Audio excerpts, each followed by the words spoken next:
Okay, welcome to another episode of Crime Pays with Bonnie Does, and I'm here in beautiful Monee, Illinois, right off 57, just south of Chicago. You got to come here if you get a chance. This is Possibility Place Nursery. Now, Possibility Place is also the name of a halfway house that my cousin Jimmy spent, 6 to 8 months in after he got out of the can for catching 3 years stolen property, the whole snowblower thing and micros. That aside, this is a great nursery, and they got a bunch of prairie stuff, but they also got a bunch of good woodies, shrubs and trees, a lot of really cool trees, fast growing native trees. And basically it's a group of two brothers who just started this nursery, got tired of the horticultural garbage they were seeing, the non-native stuff that evolved 6,000 miles away or didn't evolve at all. It was hybridized in a greenhouse. They said, let's grow what actually came with the land. Let's use the plants that came with the land. Let's grow that. We've seen what happens when you plant it. You plant all this stuff, all the cool life forms come back. So we're gonna go check out some of the stock they got. Let's go. Okay, so right here we got Tristan and Kelsey. How'd you guys get started growing natives and getting into, how'd you start Possibility Place? Well, our dad kind of started us down this path, and through a series of bad decisions, we went totally native. And going totally native was not the thing to do a long time ago, and recently it's starting to pay off. But you can come here, get plenty of therapy, a lot of therapy on our benches here, so please come check it out. What blew me away was that you guys have, you could see all the trees you got. Not only are they affordable, but you've got a lot of cool stuff that I didn't even think you could grow. You've got a lot of the cool native magnolias. You've got, 9 different species of native oaks, some of which grow very, very fast. And a lot of people think, like stuff like bur oaks, that stuff can take a while. You've got stuff that grows really, really fast, and it's all, you guys use those RootMaker, yeah. RootMaker containers too, like Roots those, over shoots, right, always. which air prune the roots, so you get, the stuff you guys gave me last week was like the best root balls I've seen on some, really healthy plants, Yeah, thank you. Natives weren't popular a long time ago, and so we would sell plants actually based on the root quality plant material. So growing oaks is harder, growing hickories is harder. Not that it's harder, it's just different than the traditional way of growing plants. So really started us down that path, and then it was super easy to grow shrubs, perennials, and put a really nice root system. So the ultimate goal is that when you get it home, that you're having a successful planting, because a lot of times you get a plant and it's just a garbage plant to begin with, and we try very hard to make sure that you're getting a really healthy plant. The roots fall apart, or in some cases, I see this in the rich suburbanites love planting stuff that's ball and burlap. It's been ripped out of the ground. Of course, all the distal ends of the roots have been severed, and it slowly dies over the next 3 years. But meanwhile, the landscaper that sold them to him charged him, $600 to on the low end. Wish we could get away with that. right. And some, most of these, like the big oaks you had, were $130 for a 6 or 7 foot tall oak. Yeah. No, we want to make sure plants are accessible to everyone. So we do 10s, 15s, 5 gallons, and working our way down 1 gallons, and then pints. So we grow about 350 different species of plants. We believe in scientific names. So when you come here, you're going to see start with the Acer, and you're going to end with the wisteria, trees on one side, shrubs on the other. And so really try to help people out with learning about plants. This is really important too. Pictures of what it looks like, what it needs, and then where it's native too. Okay, so I was doing a speaking gig here last week, and this kind of stuff is what made me want to come here and film this place. Is you've got all the cool woody shrubs, like places like Pizzo sell a lot of cool prairie stuff, but not many people are selling cool woodies. Like I didn't even know that Daziphora fruticosa was native here. I've only seen it in the Rocky Mountains, but you said this is a Bluff Spring Fen? Bluff Spring, well, if you want to see it in nature, Bluff Spring Fen and Elgin. And it grows right at the edge of the little upwellings of water and everything that they've got over there. And it does fine overwintering here. Like a lot of Diarvilla, Caprifoliaceae right there. The native euonymus, not the invasive one. Look at those flowers. God damn. They're cool. Yeah, those flowers, you can always tell it. Freaking awesome. Yeah, the fall color and seed head on that is awesome. And all the seed, all the plants that you see here were collected. The seed was collected by us. You guys collected all the... We collected all the seed. So this is our favorite time of year because we're out collecting trees and shrubs. I'll be out tomorrow. Yeah, like we get out in the woods and we see this stuff, and it's less and less native habitat. As everybody knows, and it's getting harder and harder to find this stuff, and from pressures of the of our, whatever you want to call it, awfulness to the environment. I just call it the tumor. Yeah, it is. But we got some good therapy here. So you come to Paradise and, you know, you can really relax, just come learn about plants. We don't even really care if you...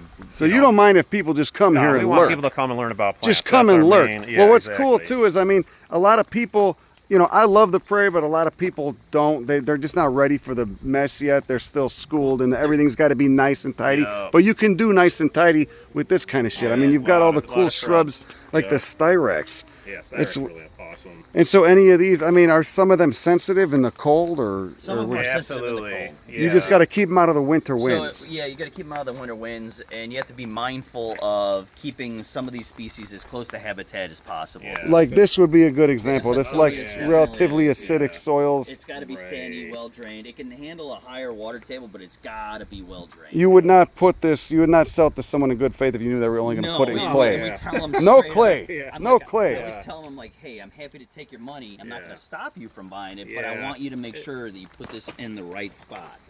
Oh, Morella, Pennsylvania. I didn't know the wax myrtles grow here. Holy it grows shit. here fine, not native. Yeah. So, Yeah. yeah, But it's native a few hundred miles away. Yeah. Right, yeah. And yeah, Shirley was probably here, you know, it didn't get a chance to come back after the No, glaciers it's another retreated. 1,000 years. It's gonna After be the here. glaciers retreated, Lindera benzoin, spice bush, that's another great one. That's Yeah. native. That's more like an understory. This is kind of like shade, or can it take sun? Oh, it can take full sun. Half day, full, yeah, it does all right. No, And I it's mean, that's avocado family, right? Lauraceae, yeah. Yeah, it should be. Yeah, I've seen the flowers. They get the velvet anthers on them. Okay, Juniperus communis. Will this take clay or not so much? It likes. Yeah, any of that true sand species, you want to be really careful with. What I do in my yard is I take a bag of sand. Do not mix it in your soil. Like if you have a old kid's play sandbox, dump more sand in there, then you can plant this. Or just put a bag of sand on the ground, a couple bags, plant it high in that, and if clay's underneath it, it does all right. So in Habitat, you normally get this on like, you know, sandy areas near the lake, something like Yeah, that. absolutely. What's up with Ilex verticillata, a native relative of yerba mate? I wonder if the leaves have caffeine in them, probably. And of yaupon. Does this can this take clay or what? It can handle clay for Yes. sure. So this is why is this not more common? This is it seems You know, it does pretty it's the easily. horticultural industry keeping us down. That's what it is. They're planting all the Yeah. you horticultural find a lot of- atrocities. You find a lot of varietals of that, like Yes. red sprite and everything. I still prefer the native one because you get more pollinator activity. Okay, what's this right here? This sumac. What's going on there? That's a beautiful thing. You'll see them along the freeways sometimes. A wonderful native. It's already turning red for the fall. What species of rus is that? That's Smooth. Rus copalina? Copalinus, they're right. Glabra. Oh, It's Rus glabra. glabra. Rus glabra, Yeah, Rus copalina. copalina. This is copalina. This is glabra. Yeah. And of course, that's a living bird feeder too. When Oh, it's yeah. in Oh, fruit, man. you just cover it in birds. Yeah, oak leaf hydrangea is another great one. It's been getting planted a little bit more, but most of the hydrangeas you see are the horticultural atrocities. Here's the native one. Then we got two species of St. John's wort, the genus Hypericum. There's like 500 species. These are the native ones. How do these do? Are these sand species or can it take clay? The prolificum can handle a moderate amount of well-drained clay, and the the culminatum definitely needs to be well-drained. But they do very well in hot situations off driveways and Yeah. such. As long as it's sharply drained, they do very, very So well. if I know someone who can get me a free dump truckload of sand, like they can go steal it from a golf Oh, course or yeah. something, Yeah. they'll dump it in my yard. I could grow this. It'd be easy. 100%. Oh, yeah, 100%. Okay, so clay, no clay, but again, you know a guy who can get you a dump truck load of sand. You can start growing some of the cool sand prairie stuff. You know, the more acid loving plants. You know, the acid loving plants really will do well in sand, like this Hypericum. If you don't want to do that, you can just grow prolificum. Either way, some of the species of St. John's wort. Let's see what else you guys got in the realm of trees. All right, this is mind blowing. There's so much oak diversity.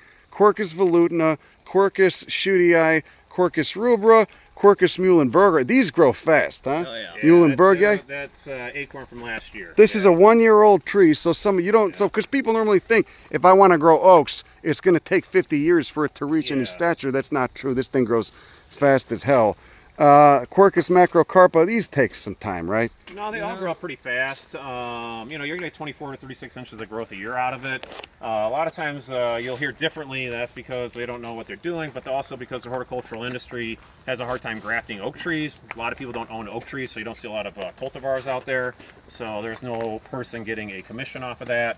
And then they're also difficult to grow traditionally in ball and burlap because they die. They don't like to be dug up. They don't want to The be ball dug and up. burlap They have a thing's shit sensitive for root brain. system. The smaller, you want to plant these when they're small. They're gonna they're gonna do much better. How much you sell these things for? Every 1 gallon here is $20. $20 for a fucking oak. This is up basically 4 feet tall already. That's crazy. I didn't know how many different species. You have fucking 9 species of oaks, of native Illinois oaks. As well. Yeah, we have the 10 species of man, and yeah, with these root makers, God, I bet this root ball is just. That's a biodegradable pot too. Green one. Oh, so you would? Well, if I was gonna plant, probably crack it open with a hammer or something. Yeah, you don't want to plant that in the ground. Yeah, I mean, you want to take the pot off for sure. And of course, oaks are important as hell. There's dozens of species of caterpillars that feed on them, and then the birds love the acorns. They're just really fucking important trees. Not to mention all the rich microbial life, fungi, and bacteria that the roots support once they get in the ground. What do you guys do?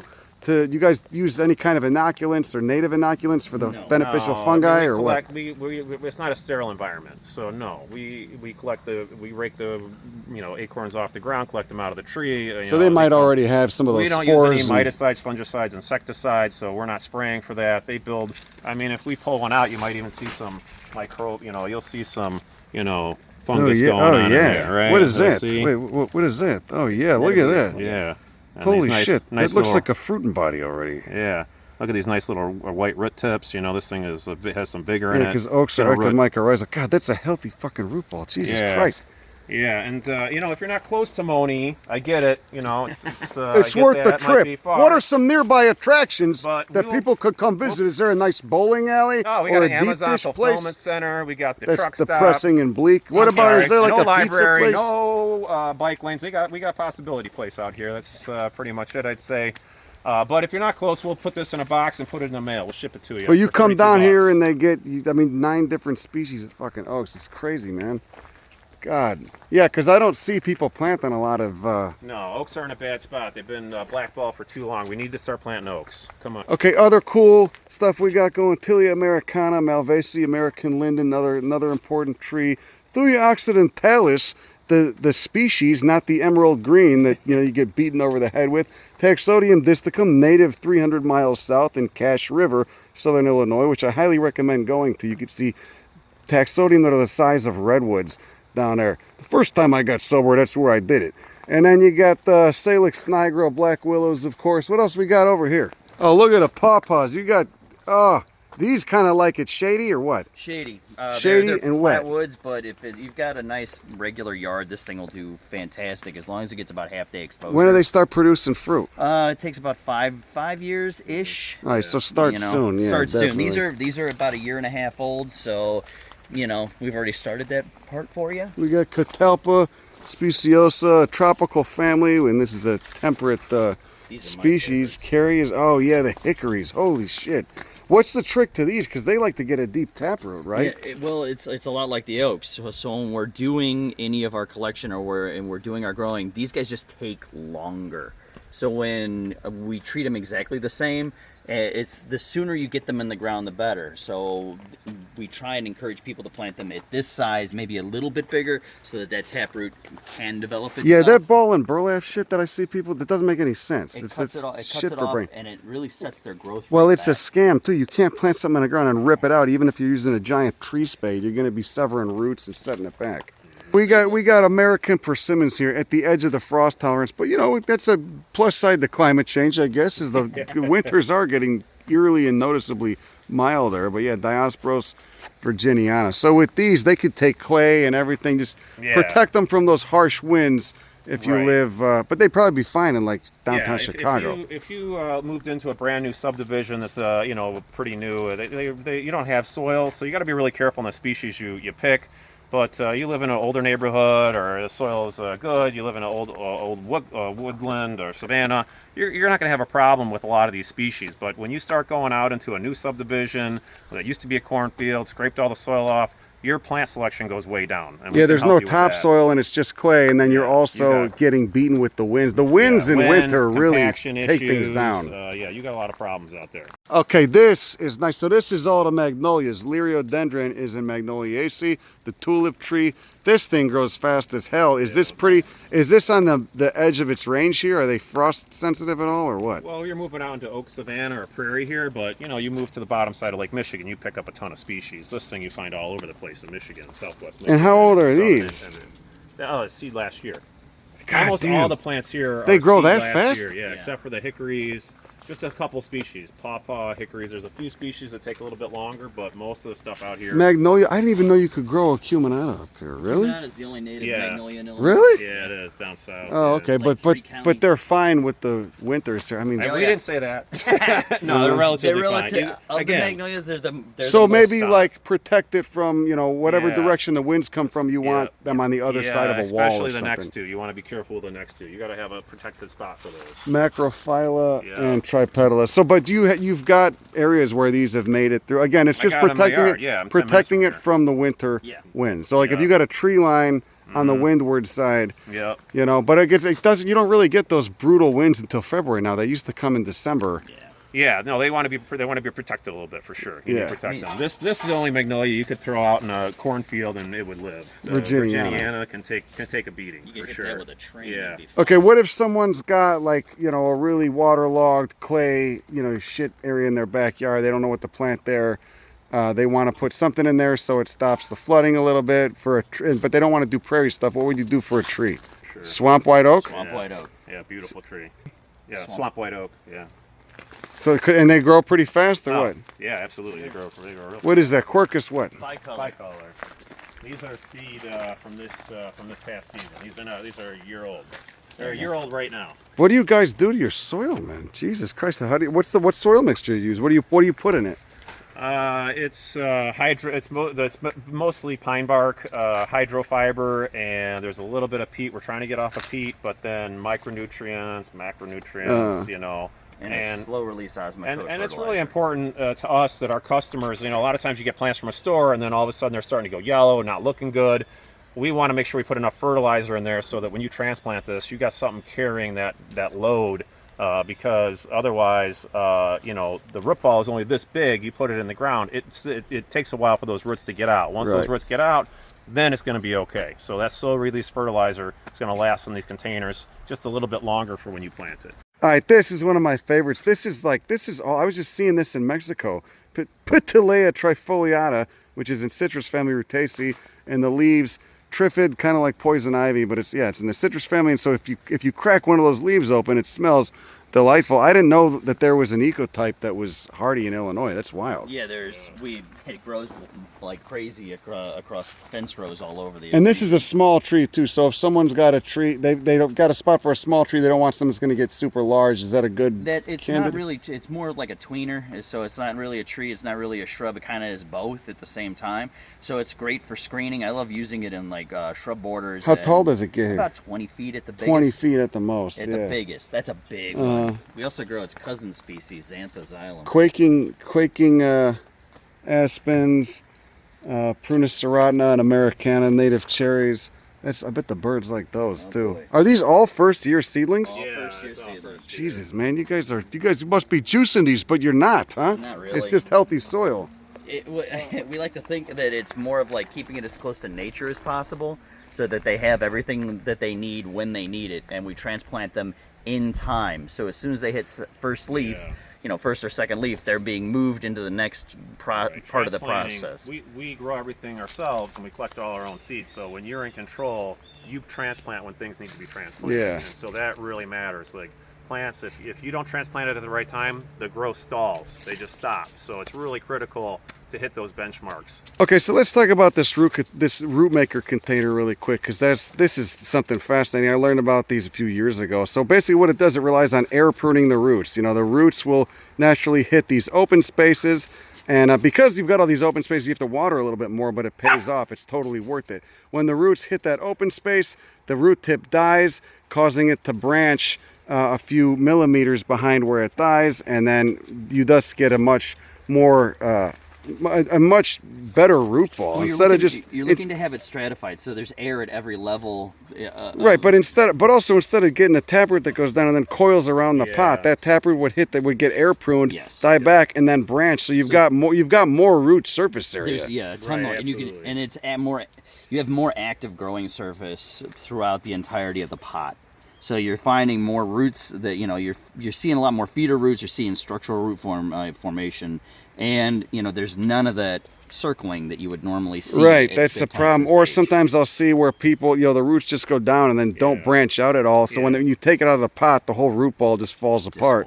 So with these, would you say, I mean, if someone's going to plant this, would you recommend that they cut it or just leave it alone? No, just leave it alone. Don't cut it, right? Because that's what they tell. It's been like what they tell you in American horticulture: cut it and whatever. Don't mess with it. You can see if like you're shaking it, you're not losing any. So just throw it in the ground and leave it alone. Don't. Yeah, if it's not broke, don't fix it. Okay, so here are the perennials, and this is actually really impressive too. You got prairie on the right, woodland and savanna on the left. So this is going to be more full sun stuff. And again, we got everything wonderfully labeled with genus and species and a picture too. That picture really helps. We got the agastache, nice member of the mint family, Lamiaceae. Allium, Chinoums, native onions. You can see what the flower looks like right there. Amorphocanescens, definitely a favorite. Lead plant, one of my favorites. Full sun, they're dying back. This is a 4-inch pot. How much are the 4-inch pots? These are $6, you said. $6. Jesus Christ, it's nothing. Holy hell, big blue stem. This is a 2-month-old big blue stem, you said. Fucking, this is what, that's amazing. You can see what the... Oh yeah. The roots, and I'll show you. Oh, so these are root makers too. These are root makers too. And it can be a bit of a pain because these roots are so aggressive with this kind of container that it is. Oh wow, look at that. Holy shit. So with this you don't break that up. You don't at have all. to break Stick it up in at the all. ground. It'll figure it out. The only thing you gotta do is break it off the bottom where it sticks out the bottom of the pot so you can get it out. The roots are so healthy and so dense it can be hard to get out a little bit. It can be very hard to get out. Yeah. And you got a bunch of milkweeds too, right? Not just Syriaca. You got Incarnata, Hortella, Exaltata. This thing's kind of rare. I think I haven't seen it that much. People think it is. It's it's the savanna. It's the most shade tolerant of the group. Yeah. And they get fairly large. What I like about them is that their flowers dangle down and they're earlier in the season. Asclepias sullivanti. You got like 10 different species of milkweed. Syriaca and tuberosa. Oh yeah, and you got verticillata too. Jesus. Yeah, that one's bunch of Baptisias, Alba, ooh, and Australis, the true blue indigo one. What else we got over here? We got Boltonia, another Baptisia, Tinctoria. Oh god, another Baptisia, Spherocarpa, and another. Holy shit! The diversity you guys have is wild. We got Lobelia syphilitica, always a stunner, and massive Lobelia cardinalis, just fucking massive. These like a little. They like it a little wet, right? They like a little bit more moisture. Sure, a little shade, a little wet. And so you got the $6, $20 for the massive one. Both species of Joe Pye weed, Purpureum and maculatum, over here. The $6 gets you that, and then of course they grow like everything grows so goddamn fast in the prairie in the summer during the growing season here. I didn't know you could even grow. We get these in Texas. I didn't know you could grow Conoclinium celestinum. Here, this is butterfly crack, and these do well. They overwinter okay? They do very well. It's just coming up all over my yard. Yeah. Stevia tribe, Eupatori, Joe Pye weed tribe, Eupatori. Butterflies fucking love this. And they spread by rhizome or what? For us, in my experience, they spread by seed. Yeah. They form little colonies, but they typically are more like seed here, seed there. Yeah. Ooh, and from Plantagenaceae to Penstemon family, Chelone, the turtle head. These are great. Yeah, you see these in some really good praise. Oh, and a nice carex too. I normally ignore this genus, but it does look quite nice. What is it, Muskingummensis? Yeah, Muskingummensis. Muskingummensis. Campanulastrum, these are great. Oh yeah, and Antenaria, these go great, like up against the sidewalk where nothing's gonna outcompete them or shade them out. They like it kind of hot. Oh, and it's a host for Vanessa, for the American painted lady. That's cool. You got lupins too. Yeah, you only see these on the dunes, and you said these don't like clay. It's like if you got sand, you live in a sandy area, they'll do well. Otherwise, don't bother, which is nice. I like that you guys are honest rather than trying to just sell people shit. You know, the Menisterium canadensis and Parthenocissus quinquefolia. You said if you want to make a house disappear, plant these. They're native vines that will take over. Yeah, make a garage disappear in almost minutes. Oh look, they got the nice ferns too. How do these do in cultivate? Where would you put these like in a house? Like shady areas. Where'd you put a native Illinois maidenhair? It's like the lupins over there. You buy one and try it. You know, they're either gonna like it or they're not. Yeah. They like sand quick. or what? They need sand. High canopy oak shade on rich soil if you're going to go for Rich soil, not sand. Well, it doesn't have to be sand. But just humusy. Humusy is Not nice. thick clay where like they just scrape the topsoil away and put tract houses in, and it's okay. Yeah, and from ranunculaceae, right, toxic to people. So if you got a kid who likes putting weird stuff in his mouth, definitely not for you. But if you got kids that know better than that, definitely go for this. This is the birds love these. They look really cool when they're in fruit. And again, ranunculaceae, Actea pachypoda dalsais. It's a weird common name, but whatever. It's more of a woodland species if you got shade. God, I've never seen a native nursery in Illinois that sells native Illinois ferns. There's like, how many different species of ferns you got? 9 or 10 it looks like. I think it's 9. Oh, this is a cool one. These can get I thought these could get kind of big. Maybe I'm thinking of something else.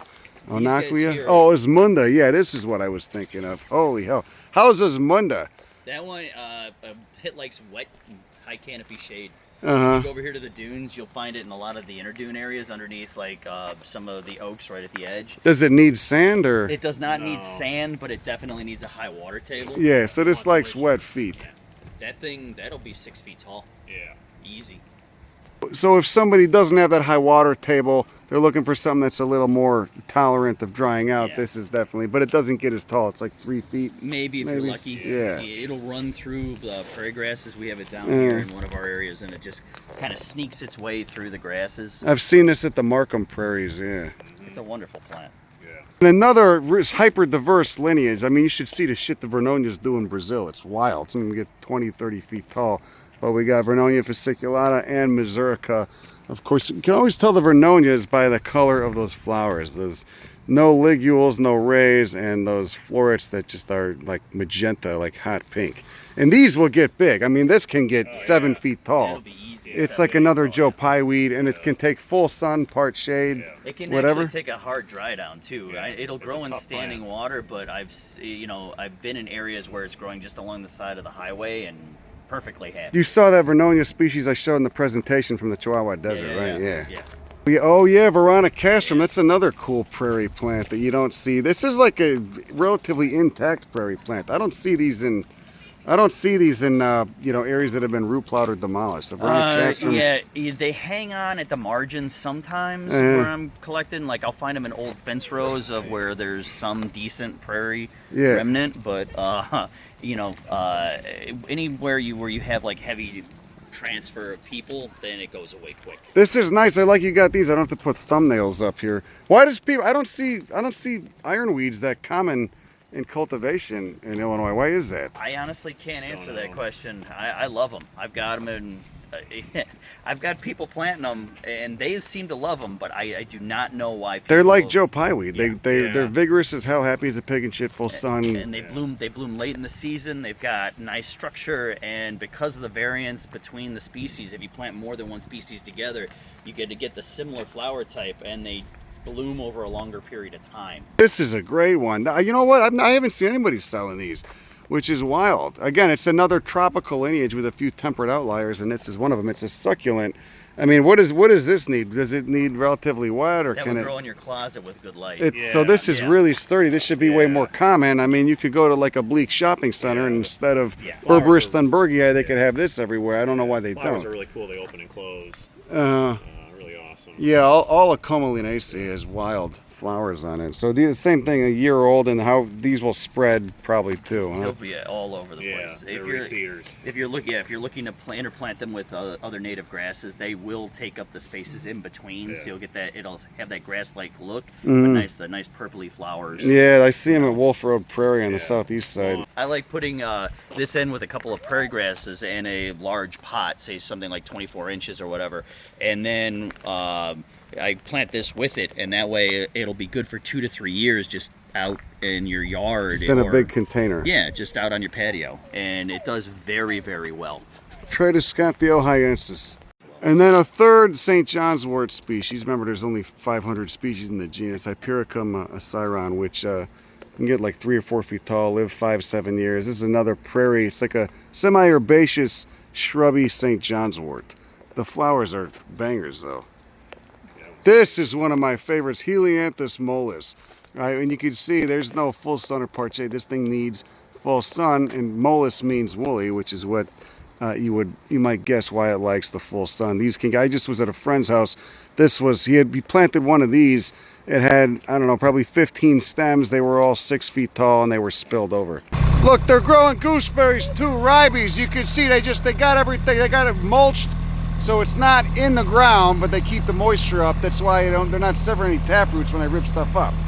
Native gooseberries, native Illinois gooseberries. Ooh, native Illinois roses too. Look, they're all flush and rose hips.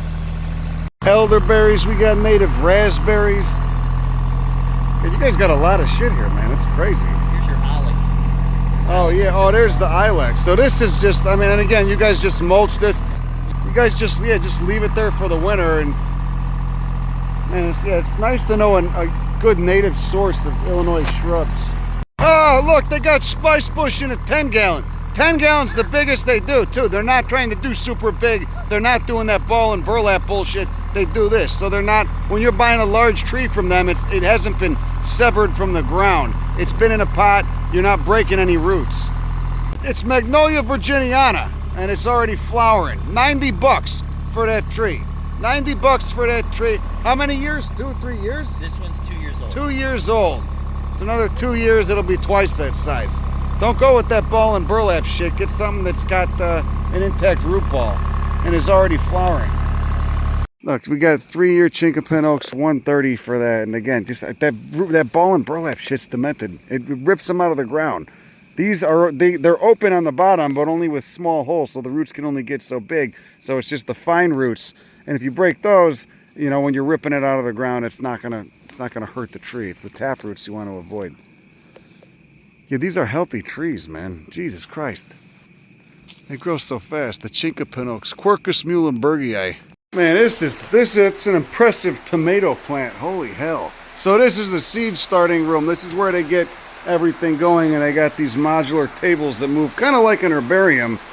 See all the lobelias? They start them in trays, pluck them out, and then move them up to 4 inches. So that's kind of cool right there. That's their soil. Those are their soil mixes. That's pine bark fines and hydrofiber, which is like a steamed and then twisted up or chopped up basically forest products.